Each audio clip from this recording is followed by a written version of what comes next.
Абдил Сегизбаевга карата кылмыш иши козголду. Башкы прокуратура УКМКнын мурдагы төрагасы Абдил Сегизбаевга иш козгоду. Бул туурасында 24 KG агенттигине өздүк булактар билдирди. Кылмыш иши жер тилкелерин мыйзамсыз трансформациялоого байланыштуу экени такталды. Ошондой эле бул ишти аскер прокуратурасы иликтей турганы белгилүү болду. Клара Сооронкулова Бышканын үстүнөн сотко кайрылды. Кыргызстанда 10 январда өткөн президенттик шайлоодо талапкер болгон юрист Клара Сооронкулова Борбордук шайлоо комиссиясынын үстүнөн Бишкек административдик сотуна арыз жазды. Ал Бышканын Кыргыз Республикасынын президенттин кезексиз шайлоонун натыйжаларын аныктоо жөнүндө токтомун мыйзамсыз деп табуу талабын койгонун билдирди. Сооронкулованын айтымында Садыр Жапаровдун соттуулугу болгондуктан БШК анын өлкөдөгү эң жогорку мамлекеттик кызматка талапкер катары каттабашы керек болчу. Ал Жапаровго карата жогорку соттун чечими бар экенин, ал кайра кароого жатпай турганын белгиледи. Садыр Жапаров 2013-жылы Караколдо митинг уюштуруп Ысык-Көлдүн губернатору Эмилбек Каптагаевди барымтага алган деген айып менен 2017-жылы камалган. 2018-жылы июнь айында ал 11 жыл 6 айга кесилген. 2019-жылы жогорку сот анын жаза мөөнөтүн 1,5 жылга кыскартып 10 жылын калтырган. 2020-жылы октябрда парламенттик шайлоодон кийинки нааразычылыктардын фонунда абактан чыккан Садыр Жапаров премьер-министр жана президенттин милдетин аткаруучу болуп иштеди. Кийин кызматын убактылуу тапшырып, 10 январга белгиленген президенттик шайлоодо талапкер болду. Жогорку соттун басма сөз кызматы Садыр Жапаровдун акталганы 20 октябрда кабарланган. 17 талапкер катышкан президенттик шайлоодо Садыр Жапаров 80%га жакын добуш алып, анын жеңгенин БШК 21 январда расмий жарыялаган. Шайлоонун эртеси Бишкекте Жапаров шайлоого өзү менен кошо ат салышкан атаандаштарынын саясий салмагын, кадыр-баркын, тажрыйбасын жогору баалай тургандыгын айтып, аларды кызматташууга чакырган. Ошондой эле ал сөз эркиндигин коргоого убада берген.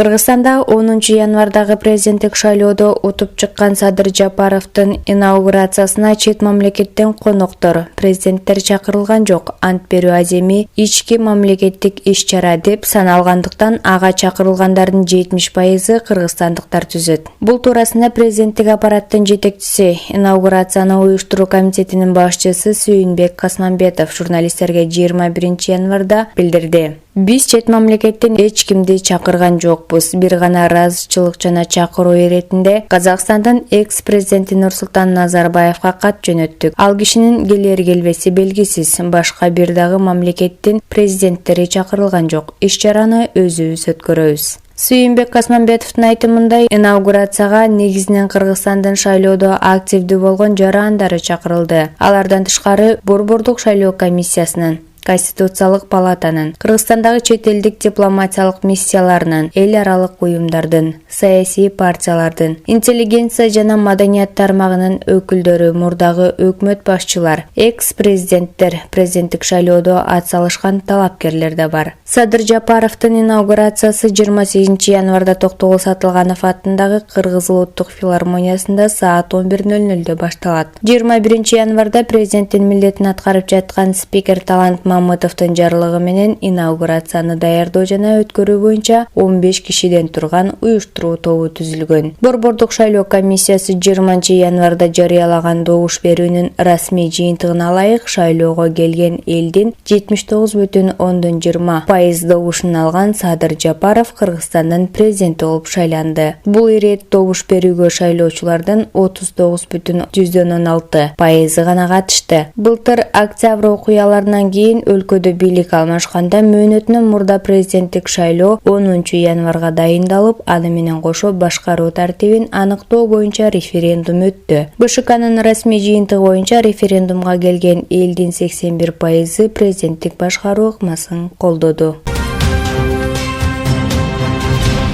Президенттикке ат салышкан 7 талапкерге шайлоо күрөөсү кайтарылып берилет. Бул туурасында шайлоо жана референдум өткөрүү боюнча Борбордук комиссиясынан билдиришти. Маалыматка ылайык, ар бир президенттикке талапкер БШКнын депозиттик эсебинен 1 миллион сом суммадагы шайлоо күрөөсүн төккөн. Ага ылайык эсепке президенттик кызмат ордуна 21 талапкерден 21 миллион сом суммасында шайлоо күрөсү түшкөн. Төмөнкү талапкерлердин ар бирине 1 миллион суммасында шайлоо күрөсү кайтарып берилүүгө тийиш. Садыр Жапаров, Мыктыбек Арстанбек, Клара Сооронкулова, Имамидин Ташев, Абдил Сегизбаев, Адахан Мадумаров, Бабур Түлбаев. Калган талапкерлер шайлоочулардын 1%дан кем добуштарын алышты.